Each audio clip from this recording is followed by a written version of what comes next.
In this video, we're going to be creating radiant glass jewels, which can be used for necklaces, or you could put a magnet behind it and use it for refrigerator magnets.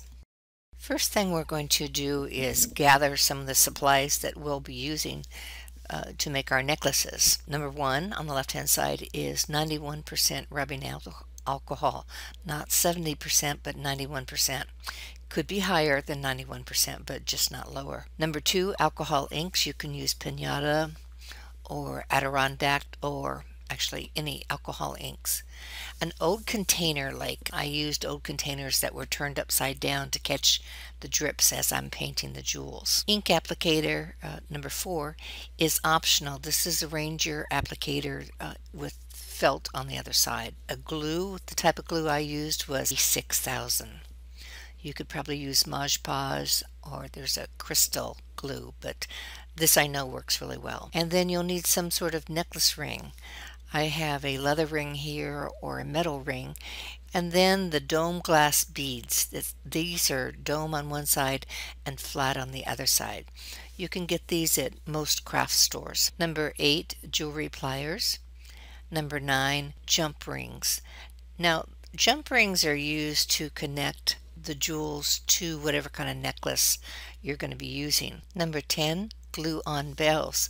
Bells are the little things that are behind the jewels that either the jump ring or the necklace goes through. And then number 11, you're going to need some type of sealer for your jewels so they don't scratch. There are two types of sealers I use a lot, and one is Rust-Oleum Crystal Clear spray, and the other one is Krylon Triple Thick Crystal Clear spray. Both are interchangeable, and I put 3 coats on. Let's begin making a blue and gold glass jewel. I'm using Pinata's sapphire blue, and now I'm adding the gold. The gold must be shaken, as you'll see a little bit later on in the video. It's just absolutely mesmerizing the way the inks and the gold little particles interact with each other. It's better than watching television, I think.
Now that we've painted our little glass jewels, it's time to seal them, and the sealing protects them.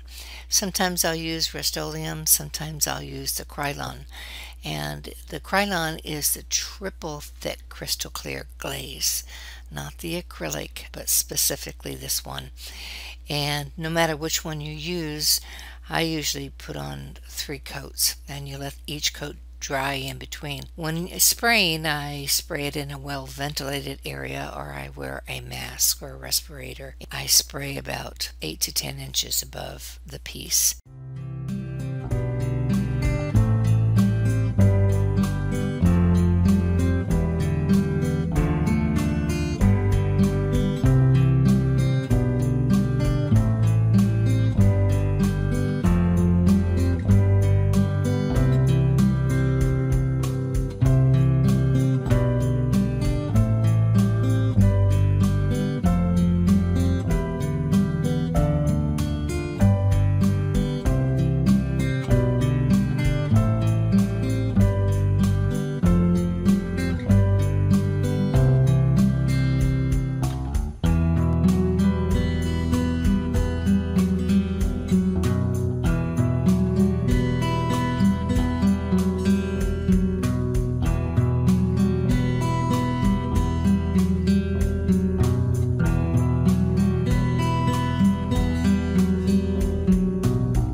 It's a life-changing opportunity. Exciting.